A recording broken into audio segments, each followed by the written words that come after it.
Bonjour à tous, ici Claire des Lucasfilles. Beaucoup de bonnes choses en ce moment et ça fait bien plaisir. J'ai fait plutôt bonne pioche, ou plutôt je devrais dire bonne pêche, après tout c'est les vacances, et j'ai hâte de vous partager tout ça. Alors on y va, c'est parti. Les tops. The Story of Xing Fu. Affiche alléchante avec Zanilia Zhao et Luo Jin, donc j'y suis allée pour ça et me suis retrouvée pas exactement avec ce que j'attendais, mais malgré une grosse frustration que je vais vous expliquer bien sûr, j'ai été bien emballée par cette chronique rurale du début du millénaire autour d'un village et de ses habitants et les enjeux des transformations tant sur la vie communale qu'individuelle. Notre héroïne déboule au village de Wandia le jour de ses noces avec le fils d'une minorité et bien qu'elle soit plutôt bien accueillie car jeune et pimpante par les villageois et sa belle famille, patatras c'est le drame car le fils du secrétaire du village, un gros con, décide d'agresser sexuellement avec ses potes la sœur de la mariée parce que tu comprends, ça se fait, c'est tradition, c'est normal, c'est cloug. Xing Fu lui fout un pain et une chaise dans la gueule, mais le bâtard va le rester jusqu'au bout et voilà que notre fille Courage va être obligée de s'excuser auprès du rustre vu l'influence de sa famille. Toi en tant que spectateur ou spectatrice, ton sang ne fait qu'un tour et tu as envie de fumer la famille du secrétaire et les beaux-parents veulent, mais tu n'auras pas fini d'avoir ce sentiment car jusqu'au bout vont s'accumuler les injustices et les vexations. Vol d'identité, pollution environnementale, tout y passe et pendant ce temps, Bichette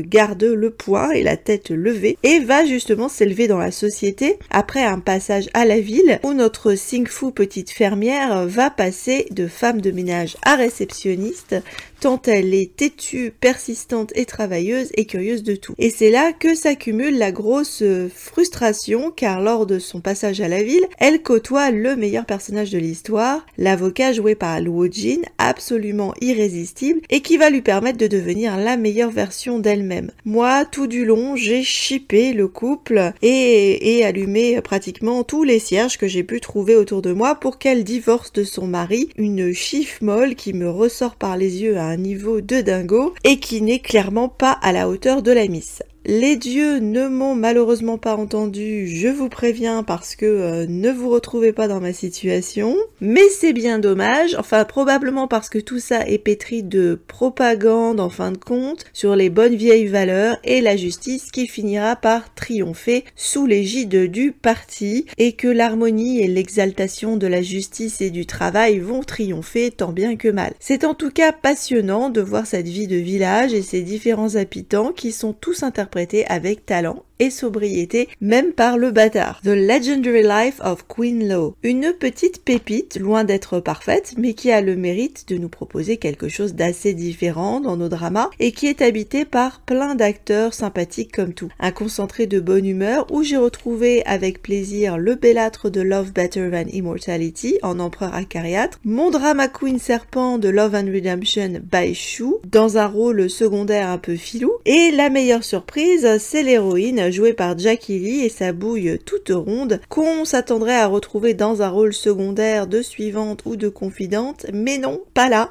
Alors elle est ici notre fille illégitime du Premier ministre, élevée à la Cambrousse dans un village matriarcal et qui se retrouve mariée par son papa à l'empereur himself. Et là, c'est la pétaudière car la fille croit que son promis lui écrit des lettres d'amour depuis des années alors que c'est une entourloupe de première du père. Le promis va donc faire la gueule car sa femme n'est pas son genre physiquement ou au niveau de ses manières car c'est une pecnaude et il cherche donc à se débarrasser d'elle car il la prend bien sûr pour une espionne à la solde du Premier ministre qu'il est depuis l'enfance. En effet, le Premier ministre a plein de surprises dans sa manche et c'est un personnage que j'ai adoré ainsi que la maman de l'héroïne. Les relations familiales sont chouettes comme tout et là aussi plein de fraîcheur, de moments sympas et de surprises. Ce qui est sympa, c'est que l'empereur va finalement dépasser ses préjugés et s'éprendre sincèrement de la fille qui n'a pas l'allure de nos beautés habituelles et leur couple est adorable. Le gros regret, c'est qu'ils y sont allés bien trop chichement dans les scènes amoureuses ou sexy, ce qui est grand dommage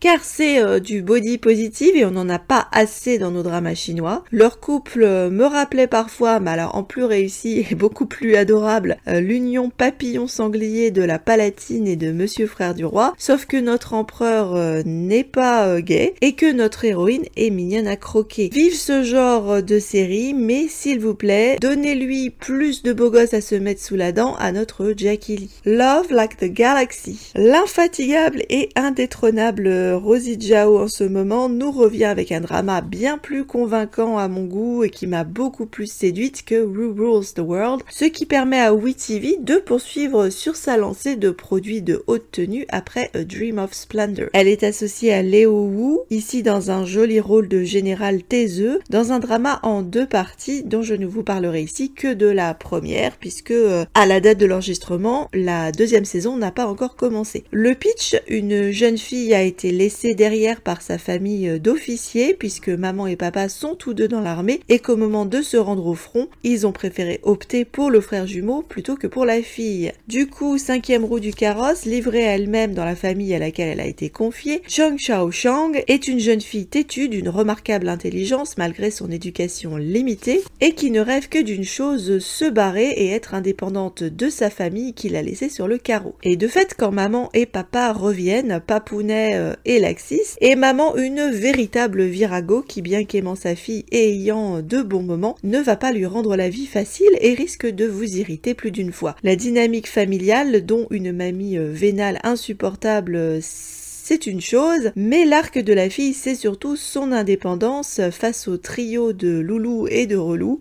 qui peuvent lui permettre de se libérer de sa famille grâce à un mariage et qui vont croiser sa vie et qui donc tous à un moment ou un autre vont se retrouver fiancés à elle. Fiancé 1 à un aristophalo qui ne fait pas le poids et a une famille chiante. Fiancé 3 qui se tient près dans l'ombre à un intello qui la traite par le mépris pour mieux cacher son big crush. Et puis bien sûr celui que j'ai laissé de côté jusqu'à présent, le fiancé 2, je sais je ne les donne pas dans l'ordre du tiercé, le fameux général taiseux qui jure de n'épouser qu'elle et est élevé comme un fils par l'empereur, le tout sur fond d'arc de vengeance qui va finir bien sûr par lui péter à la gueule. Leo Wu excelle à donner corps et vie à ce général intransigeant et rigide, ne serait-ce que dans sa manière de marcher et de se tenir, c'est assez impressionnant, et qui va flasher d'une force sur notre héroïne et qui, bien que ne manifestant pas une passion explosive, est dans une tension permanente qui fait transparaître son amour inconditionnel à chaque instant. Bien sûr, ça fera beaucoup d'infos pour la minette qui subit bon gré mal gré les intentions du trio maudit et qui bataille pour conserver son esprit de liberté et sa personnalité. Ça n'est pas une quiche, pas une évaporée, pas une badass, mais elle est vraiment chouette et passionnante à suivre, de même que le dégel du général Glaçon habillé tout en noir. Bon, vous vous doutez qu'avec 2 saisons, on va traverser de sacrées zones de turbulence. Moi, j'attends une grosse scène de bisous, j'y crois. En attendant, régalez-vous. La production est magnifique, décor, costume, rien à redire. Legally Romance. Le coup de cœur choupi-choups du mois avec ce drama péchu de seconde chance pour une assistante juridique qui a foiré ses études et ses ambitions d'avocate et se retrouve donc assistante personnelle ou plutôt esclave d'un patron psychorigide qui n'est nul autre que son ennemi personnel et éternel rival depuis la fac. Histoire d'ajouter à sa vie de merde, son petit ami, qu'elle a également rencontré à la fac, revient de plusieurs années à l'étranger et lui fait une grosse crasse qui va provoquer la fin de leur histoire et un intense sentiment de trahison. V'là-t-il pas que la Miss, suite à un accident, se retrouve plongée dans le coma et surtout dans le passé, dans ces fameuses années fac si déterminantes pour son avenir, et a donc une chance de pouvoir corriger le tir en damant le pion aux 2 beaux gosses et en devenant une brillante avocate. Ajoutez à ça la chance de passer du temps avec son papounet qui souffre d'un cancer et de la mort duquel elle ne s'était pas franchement remise. La seconde chance lui réserve surtout une surprise de taille quand elle prend conscience que son rival de toujours et détesté patron est en fait bougrement amoureux d'elle, sais-tu parce que elle était tombée amoureuse de l'autre garçon, a donc pris sur lui pendant tout ce temps et se révèle un trésor de bijoux, de chouchous, tout choupinou que t'en pourras plus, qu'il est trop mignon. Et que se passera-t-il quand le coma va prendre fin et qu'elle reviendra dans la bonne timeline où le type n'a jamais rien avoué. Gros coup de cœur sur le couple d'acteurs, Song Joo-har qui était excellente dans Cupid's Kitchen et Novoland Eagle Flag, et son partenaire Z Tao, en dépit de sa coiffure undercut un peu trop rock pour son job d'avocat et qui n'est pas ultra flatteuse non plus. Enfin, c'est un bonheur feel good à ne pas se refuser. Untouchable Lovers. Malgré quelques longueurs et quelques maladresses, on va le reconnaître, je mets tout de même ce drama dans le haut du panier, ne serait-ce que pour son cast de folie furieuse. Préparez la grille de bingo parce qu'il va y en avoir un paquet à cocher, à commencer par un gros morceau du cast de Yanxi Palace, l'actrice de Novoland Castle in the Sky, Song Wei-long, Bai Lu, Merksat et un bébé Rosie Zhao en bitch hystérique, et oh mon dieu, c'est un pur régal. Rien que ça fait passer des intrigues à la con, et une sacrée complication aussi puisque cette série est 2 séries en une en fait, une première partie de 17 épisodes avec une fin tragique, et comme la fin n'a pas contenté les villageois auxquels le narrateur racontait l'histoire, à partir de là on prend quasiment les mêmes, on recommence dans un autre contexte, et ça a suffi à perturber pas mal de spectateurs du drama qui croyaient à une amnésie ou à autre chose. Moi je vous dirais que si vous avez aimé Princess Silver et ou Goodbye My Princess, foncez car la série reprend de nombreuses grosses ficelles de ces deux dramas et beaucoup de codes visuels. Les costumes sont très beaux en tout cas, malgré des coiffures invraisemblables entre pâtisserie et bigouden, mais par contre les robes sont sublimes, avec des codes différents entre la première partie qui se passe dans le royaume de Song et la deuxième partie dans le royaume de Wei. Il y a des problèmes d'identité, de double identité, de retournement d'alliance, de double agent, d'agent double, de complots divers et variés, d'intrigues de harem, et surtout un couple pas fichu de se dire les choses en face, avec un personnage masculin assez relou en fin de compte, car trop englué dans ses complots politiques pour pouvoir dire à la femme qu'il aime, qu'il l'aime en fait. Pour le pitch, c'est compliqué. On dira partie 1, une princesse capricieuse et volage entourée d'un harem de bellâtres et remplacée par un sosie pour faire capoter le règne de son frère frappadingue. Partie 2, la princesse du royaume Song est envoyée en mariage politique au prince régent du royaume ennemi, mais il épouse le même jour une concubine, fille de ministre, et complote des manigances diverses et variées, avec en plus une copine générale à lui, qui vont passer largement au-dessus de la tête de notre gentille et pleine de bonne volonté princesse, qui est assistée d'une suivante à la personnalité marquée. Ça vous rappellerait pas quelque chose ça? Goodbye my princess, je te vois. Alors ça part dans tous les sens, tu te demandes à quel moment les soi-disant amants du titre vont te donner des scènes romantiques et sexy. Ne cherchez pas, ce sera pas la fête du slip, mais c'est à voir pour la beauté des costumes et pour la galerie d'acteurs qui alors vraiment vaut le détour. On continue avec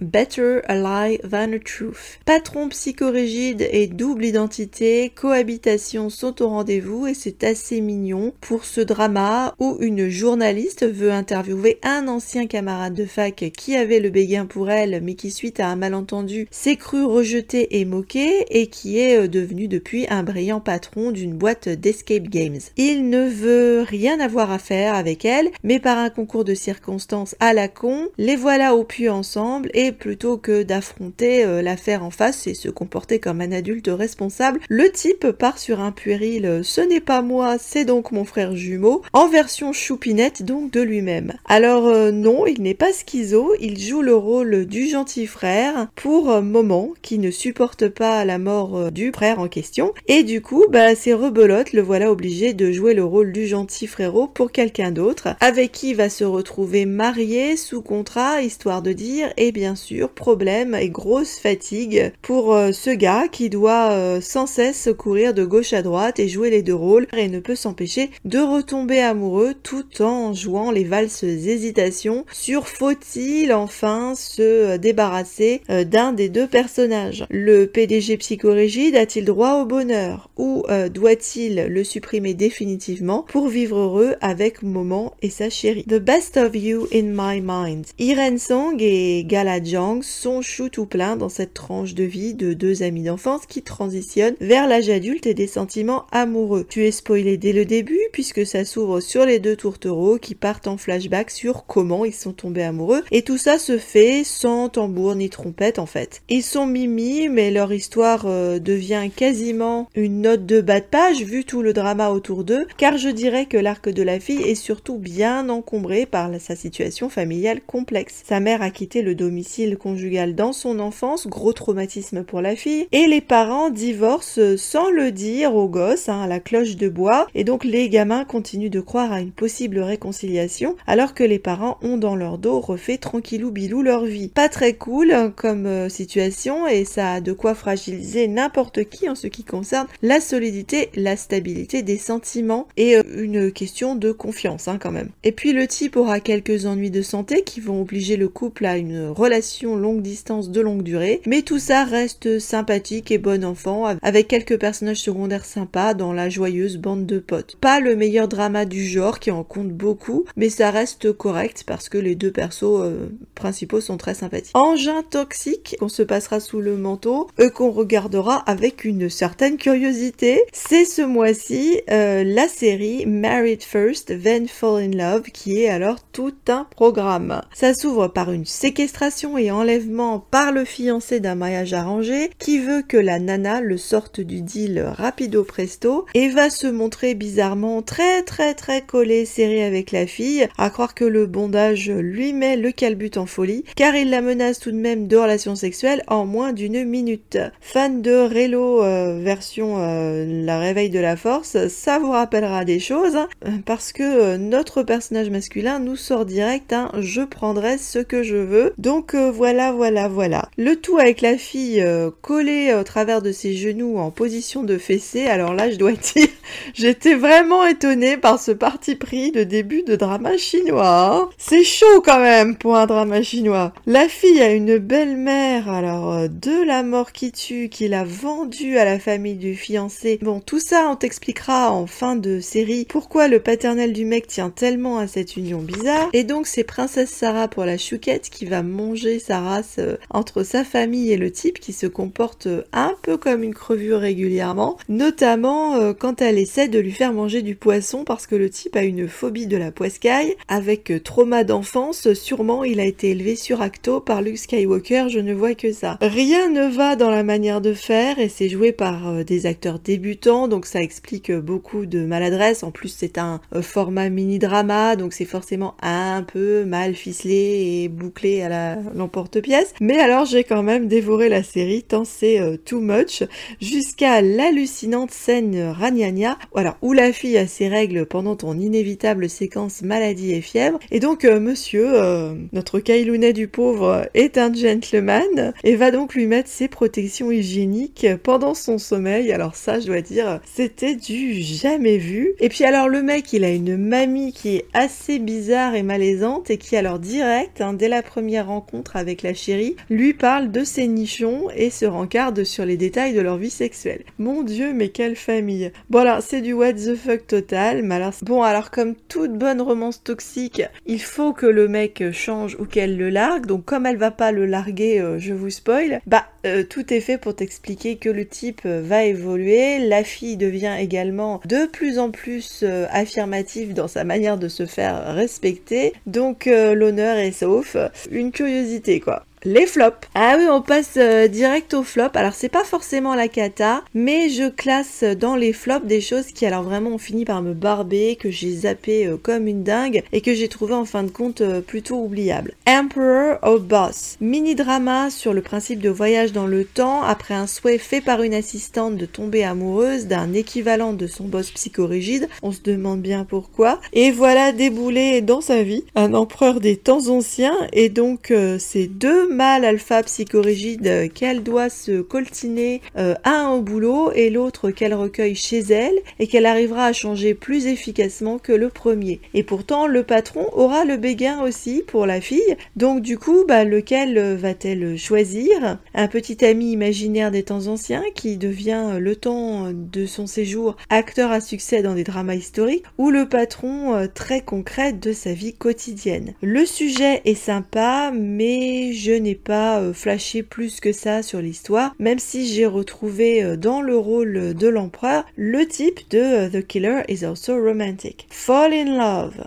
Un titre qui est passe-partout dans nos dramas, donc tu sais où tu mets les pieds. Je ne suis pas tombée en amour avec cette histoire pourtant, qui est un drama sur le trouble dissociatif de la personnalité façon Me, Jekyll and Hyde, avec notre Yunbin chouchounet. Grosso modo, les mêmes enjeux quand une fille tombe amoureuse dans le passé d'un garçon gentil et musicien qui disparaît après leur première nuit d'amour, non sans lui avoir laissé sur la table de chevet une enveloppe pleine de thunes, bonjour l'ordure, et le retrouve, ou plutôt croit le retrouver, dans l'hôtel dont elle est proprio, sous les traits d'un businessman psychorigide qui ne la reconnaît pas et qui veut racheter son affaire. Mais comme la personnalité alternative du mec, car oui c'était elle, reconnaît sa chérie et veut s'y accrocher, le businessman garde la fille sous le coude, et problème, parce qu'il va en tomber amoureux et réussit à la séduire, sauf que qui aime-t-elle vraiment, et une des deux personnalités doit-elle disparaître, et si oui, laquelle? L'acteur est ok, mais j'ai trouvé l'actrice pas terrible et son personnage assez horripilant. She would never know. Mon effort de drama coréen du mois, et c'est pas l'emballage non plus d'ailleurs, je vous le dis tout de suite, je préfère amplement les romances toxiques ostensiblement affichées comme Married First Then Fall in Love, qui ont une marge de progression pour les personnages, que des comportements hautement limites qui sont présentés par contre comme soi-disant le summum de la choupinerie et du romantisme, comme nos Coréens en ont malheureusement parfois le secret. Alors là, l'héroïne qui bosse dans une boîte de cosmétiques a le double malheur d'être affligée d'une part d'un amoureux secret au sein de la boîte avec qui elle entretient une liaison depuis 2 ans et qui est en train de planifier dans son dos un mariage avec une autre fille, et de l'autre le jeune qu'elle a pris sous son aile et qui entretient pour elle depuis leur rencontre une obsession que je qualifierais de quasi malsaine et qui sera donc le loulou qu'on nous vend en jeune premier romantique. Alors qu'il est, bah oui je le dis, franchement malsain autour d'elle, notamment dans la manière dont il va lui balancer à la gueule la révélation de la goujaterie ultime de l'autre type. Je n'ai pas été emballée, je le répète, par tout ça, où la fille va en plus finir en rampant à se récupérer le mec après un temps passé dans la succursale européenne où elle était partie, à mon avis, sa meilleure décision, jusqu'à ce qu'elle revienne à la charge du garçon. Dragon Day, You're Dead. Série assez populaire, faut le croire, parce que on a 2 saisons après celle-ci, dont une 3e qui est en cours de diffusion actuellement. C'est ton typique Boys Over Flowers, avec la fille pauvre, courageuse et bonne élève d'un côté, et le bully plein aux as de l'autre dans un lycée de fantaisie. Sauf que le bully, bizarrement, ne supporte pas le harcèlement, sauf quand, apparemment, il tombe sur la miss dont il fait son esclave personnel, jusqu'à bien sûr en tomber amoureux, patati et patati et patata. C'est pas si pire et le début est très bien, mais j'ai fini par me lasser, d'autant que ça va se conclure par un bon cliffhanger des familles, histoire de t'inciter à aller voir la saison 2. Personnellement, j'ai résisté à regarder la saison 2 pour l'instant. Les Ningyi d'or, meilleur acteur. Coup de cœur pour Zed Tao, le méché rebelle de Legally Romance, dont le charme et le jeu d'acteur m'ont totalement prise par surprise. Mais je remets la palme à Leo Wu, bébé star depuis Nirvana on Fire, dont j'avais apprécié le jeu dans The Long Ballad malgré une déception générale sur la série et en particulier sur les bisous. Bah il y en a pas en fait, des bisous, donc voilà. Donc j'ai espoir que enfin il va nous sortir du kissing game de haute tenue. Bon, pour l'instant ça n'est pas le cas.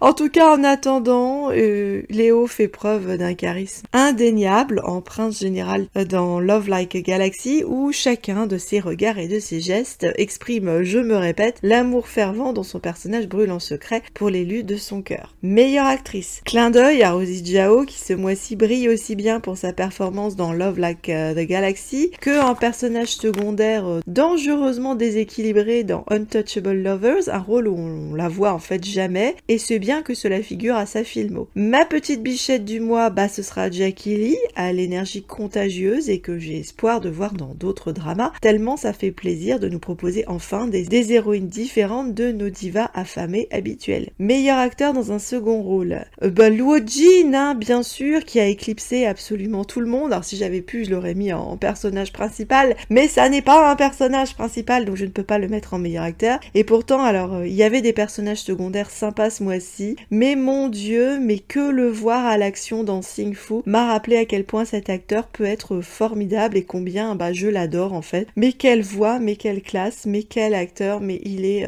formidable. Meilleure actrice dans un second rôle, la toujours pétulante Wu Tia-yi et son rôle de servante enfant sauvage dans Untouchable Lovers qui combine ingénuité et badassitude, qui a de belles scènes de sororité avec l'héroïne et qui vole la vedette chaque fois qu'elle est présente dans une scène en fait. Meilleure musique, malgré des séries plutôt qualitatives ce mois-ci, rien de bien remarquable, mais où est passé Joseon ne nous est proposé ce mois-ci. Alors le morceau qui a tout raflé, c'est le thème hyper sympatoche de Legendary Life of Queen Lo, sur lequel vous pouvez alors, comme les acteurs, vous lancer dans des déhanchés et votre plus belle choré. On est très loin des sirupeux thèmes romantiques ce mois-ci, mais la joie de vivre du morceau est tout à l'image du drama et de son héroïne.